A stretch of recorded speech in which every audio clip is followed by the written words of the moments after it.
Hi, I'm Steve, and I'm the owner of InlineSkates.net, and I'm here to talk about inline skate protective gear, otherwise known as pads.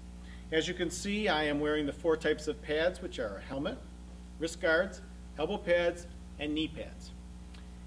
Protective gear is very important while you inline skate because inline skating is different than other sports like ice skating, whereas if you fall, you slide, and that sliding sort of dissipates the energy, or skiing or snowboarding when you fall on snow, which is relatively soft.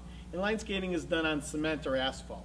Asphalt and cement are both hard and rough, meaning that if you fall on them, you could hurt yourself by breaking something or a concussion, and the roughness will have a tendency to scrape your skin and make inline skating not very enjoyable. So you want to wear pads for two reasons.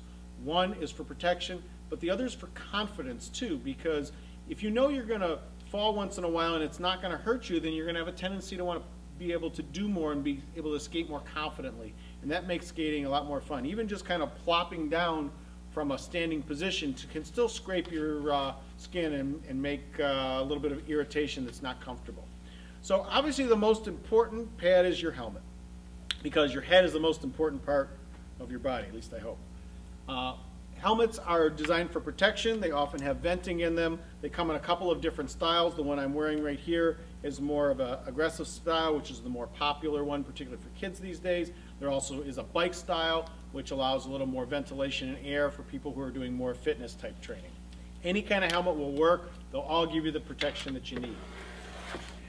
The second pad I want to talk about, and while it's not the most important for safety, it is the one that you absolutely must have, because the most common injury in inline skating are broken wrists. And the reason is because when you fall, you want to try to break your fall with your hands, but unlike ice or snow, your hands stop right where they hit, and so what happens is that all the pressure goes to your wrist and you can snap your wrist.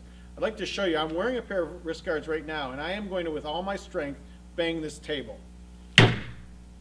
That hardly even is, I can hardly even feel it. If I'd have done that with my hand without the wrist guard, I can promise you that I would be in a lot of pain. And so not only does it protect you from that hard fall, but it also protects your hands if you just make that little light fall in the cement and it doesn't scrape your hands. Some people will wear gloves, but gloves don't offer the protection on your wrists, just on the protection on your skin. Wrist guards are really simple to put on. As you can see from this one, there's a little plastic piece which gives you the protection. You slide your thumb through the middle, flip it on, really easy to take on and off. The next pad we want to talk about is your knee pads. Knee pads are the next most important pad, because after your hands hit, the next thing which will likely hit are your knees.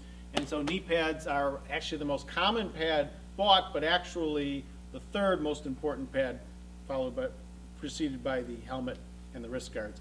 And lastly, the elbow pads. Elbow pads protect you if you fall backwards, and it is rare to fall backwards in inline skating, but if you do, typically your elbows will be the first ones to hit, and so your elbow pads will protect you from there. On the knee pads and the elbow pads, you can wear them over your pair of pants like I've done here, but if you're wearing shorts or something else, they actually have a sleeve on them that will allow you to put your foot through the sleeve as well. So those are the main types of pads. The best way to buy your pads is to buy them in a 3-pack. You save money, and that gives you the wrist, elbow, and knee. Pads come in women's-specific designs, which are a little smaller and lighter weight, or men's design. They also come in aggressive skates. Now this is an aggressive skate knee pad versus a standard knee pad. They are much beefier. This is for the kids that are doing the jumping and the half pipes and the grinding of the rails. But doesn't mean you have to be doing those things. If you're looking at, maybe you've had some knee surgery and you want to have extra protection on your knee, you're going to want to buy an aggressive knee pad.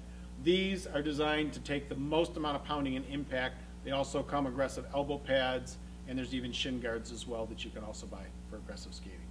The important thing is pad yourself up so you won't hurt yourself, you'll have more confidence, and you'll be able to inline skate with the most enjoyment possible.